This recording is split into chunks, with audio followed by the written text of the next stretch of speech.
Alright everyone, welcome to Deep Dives with Dogs. Today we're going to talk about the Sole Survivor Policy.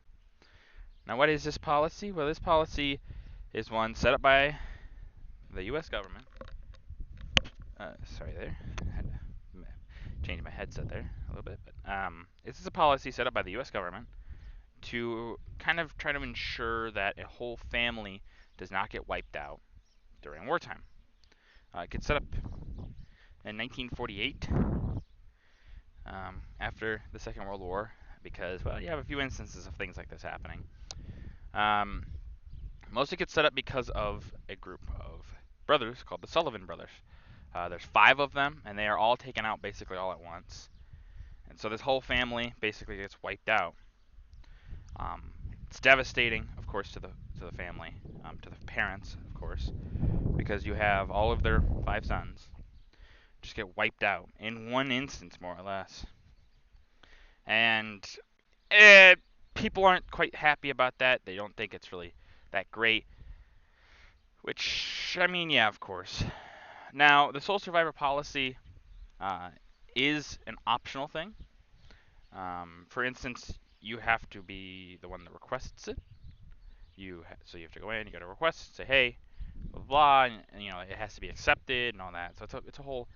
It's still, it's still the military. They still have and there are exceptions to that rule. It's a little bit more complicated than that. Uh, Sometimes it can be rejected, but a lot of times it won't be. Obviously, it's a very, uh, we don't want whole families to just be wiped out kind of thing. So they will a lot of times accept it. Jasper, hey, Jasper, he don't want to look at me. But yeah, it obviously is one of the things that is very much talked about in Saving Private Ryan. However, that story is a little bit of a different story because it's not based on the Sullivan brothers, but it's based on the Nilhund. I'm not really sure how to pronounce their last name, so I do apologize. But it's 4 brothers. 3 of them die in pretty quick succession. You have the oldest, Edward, who's on a B-52, parachutes out of his B-52 that's shot down into Burma. He is presumed dead. And then you have another brother, that being, you can see Jasper's teasing Rocky over there, but you have another brother, that being Robert, who is killed on Normandy. And then a day later, a third brother, Preston, is killed on Utah Beach. The fourth brother, Frederick, they go in and they say, hey, all your brothers have passed. Do you want to get out of here, basically, and we'll take you out. They took him out, and so that'd be Frederick. That is the story that inspires Saving Private Ryan.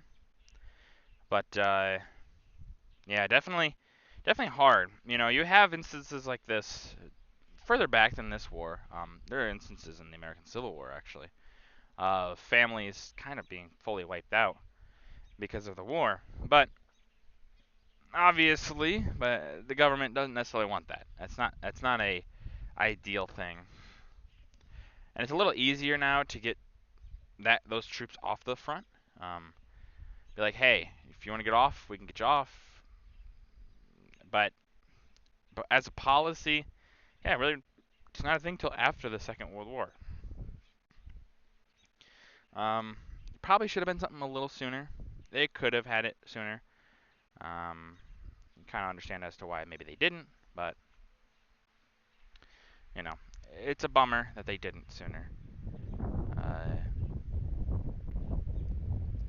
All the families that maybe lost everyone, when they didn't need to. And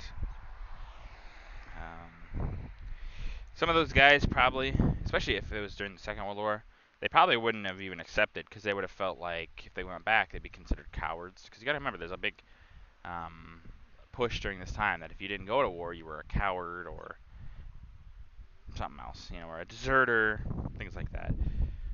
But you're just trying to make sure your family doesn't get died out.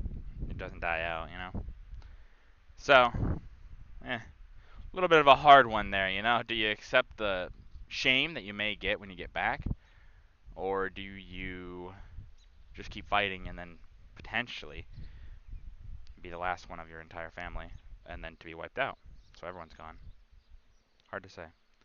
But that's going to do it for this video. If you guys liked the video, leave a like. If you have any ways I can improve these videos, leave a comment down below. I always appreciate your feedback. And as always, subscribe. It really does help out the channel. Thank you.